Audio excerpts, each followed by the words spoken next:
The Reserve Bank has cut interest rates by 25 basis points.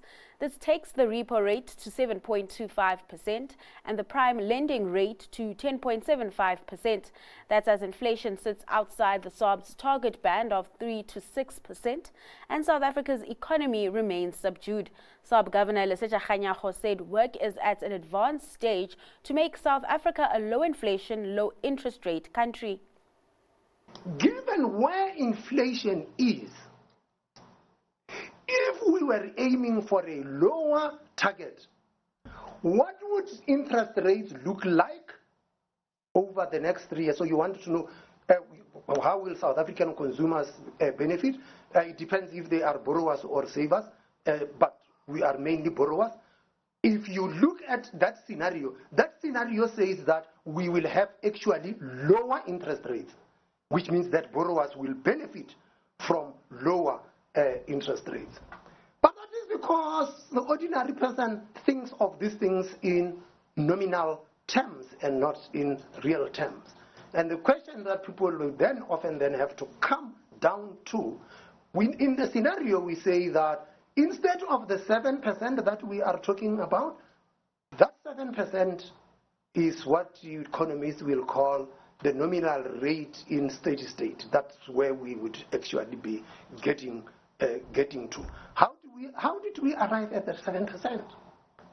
That 7% is simply the inflation target plus the neutral interest rate in steady state. What is that neutral real interest rate? That neutral real interest rate is the interest rate at which monetary policy does not stimulate the economy and neither does it contract the economy to try and rein in inflation. Put to its simplest stories, a lower target will bring structurally lower interest rates. The EFF, meanwhile, is looking to suspend the fuel levy hike. The party has approached the Western Cape High Court to interdict the increase, which comes into effect next Wednesday. It's arguing that the announcement by Finance Minister Enoch Godongwana bypasses parliamentary processes and is unlawful as it is a violation of the country's tax laws. The EFF's added that the hike will disproportionately have an adverse effect on low-income individuals as they tend to spend majority of their income on transportation costs. Prices at the factory gate were unchanged in April. Headline producer price inflation came in at 0.5%, marking the lowest level in 4 months. Data from the Stats SA shows that monthly price pressures remained firm in April, driven primarily by higher food, beverages and tobacco prices. This resulted in the headline figure exceeding consensus expectations by Investec and the Bureau of Economic Research. In company news, Lewis has posted higher full-year profit. The furniture and home appliance retailer has reported a 60% surge in headline earnings per share.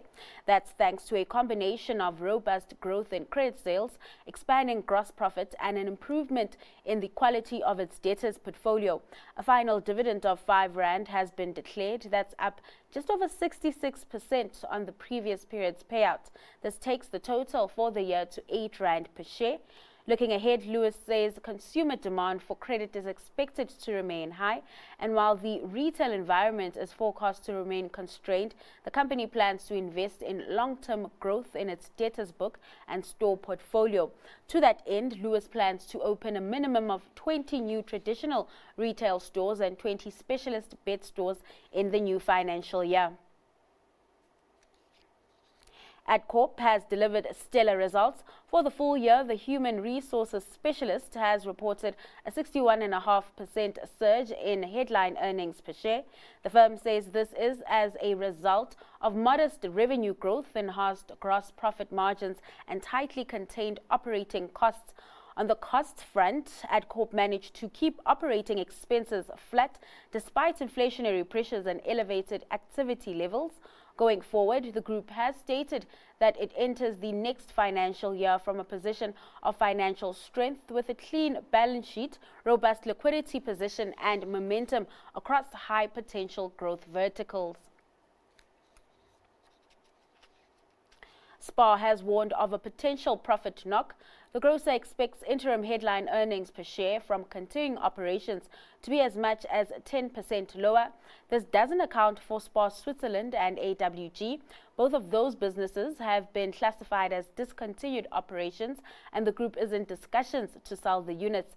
SPAR will publish results on the 4th of June. Sea Harvest expects to report higher earnings at the interim stage. That's as the fishing group says it has benefited from improved catch rates and higher prices.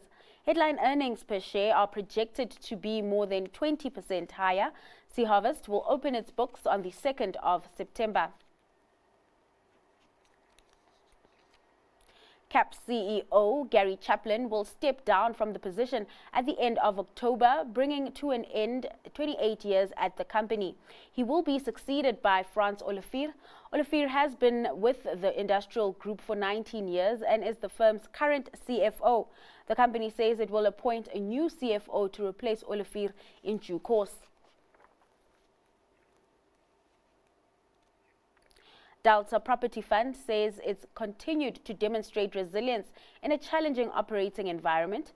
That's as its annual loss before tax declined to just over 72 million rand from close to 75 million previously. It cited stable revenue, ongoing cost optimization and strategic property disposals. The firm has not declared a dividend for the period, citing a solvency and liquidity assessment.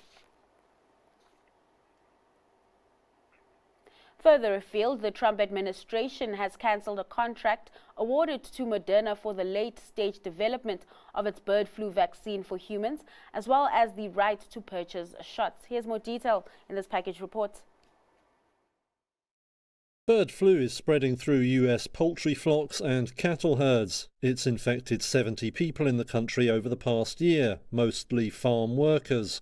But drug maker Moderna says the Trump administration has cancelled funding for development of a vaccine. The firm was originally awarded $590 million by the Biden administration to advance work on the treatment. That was on top of an earlier $176 million from the US Department of Health and Human Services. Now Moderna says the funding has been withdrawn. An HHS spokesperson said a review showed the project did not meet standards required for federal investment. But a medical expert at Johns Hopkins University said the government was discarding what could have been an effective and fast tool to combat the disease. US Health Secretary Robert F. Kennedy has questioned the use of vaccines. He drew criticism earlier in the year after suggesting poultry farmers should let bird flu spread to allow the study of chickens that stayed immune. Moderna now says it will seek alternative ways to develop and manufacture the vaccine. It has been banking on revenue from new shots to make up for waning post-pandemic demand for its COVID inoculations. Bird flu has also been detected in other countries, including Brazil, the world's top exporter of chickens. This week, officials there said they were investigating a possible new case on a commercial farm.